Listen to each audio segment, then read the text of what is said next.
Jau 20 gadus dzīvoju šajā mājā Rīgā Ūdeļu ielā Juglā.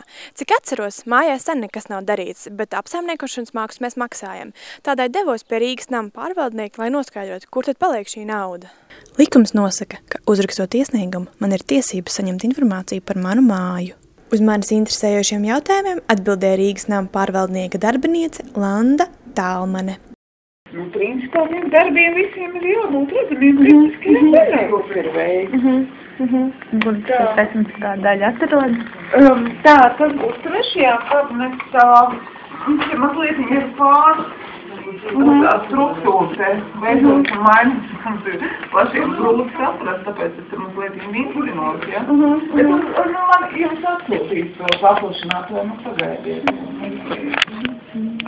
Tas iesniegums jums jāparaksta, Nē, kā es mums to pārskat būšu sniegusi. Vienkārši veltīgi būtu cilvēkam jātērē laiks un jāraksta atbildi tādā ziņā. Es to iedošu jums to pārskat un paskatāties. Ja jūs tur vēl neapmierināt, tad jūs sniedzat. Manā iesniegtajā tāmē par pērno gadu redzams, ka Rīgas nama pārvaldnieks ir tērējis naudu remontdarbiem 4248 latu apmērā. Es gribēju uzzināt, kādas firmas veic remontdarbus manā mājā, tādēļ uzrakstīju iesniegumu, bet atbilde nesakoja. Vairāk kā pēc nedēļas nesaņēmu nekāda veida atbildi, tāpēc pati piezvanīju. Informācija vēl nebija gatava. Vēlāk tajā pašā dienā saņēmu zvanu, ka tomēr mana informācija ir sagatavota.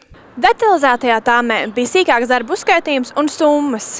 Kā vēlāk noskaidrojās, šis visus darbus veids pats Rīgas nama pārvaldnieks. Mani interesēja pozīcija, ka no 40. līdz 43. dzīvoklim veikta jumta apsakošana un defekta noteikšana, kā arī materiāla piegāde un uzcelšana.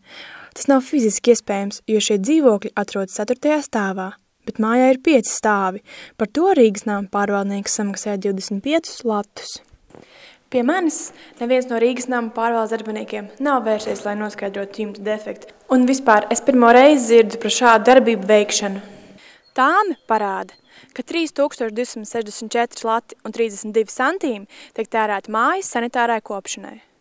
Iesniedzot kārtējo iesniegumu Rīgas nama pārvaldniekā, pēc mēneša atbildēs saņēmu tās pašas tāmes, kuras uzsākot šo nelielo piedzīvojumu.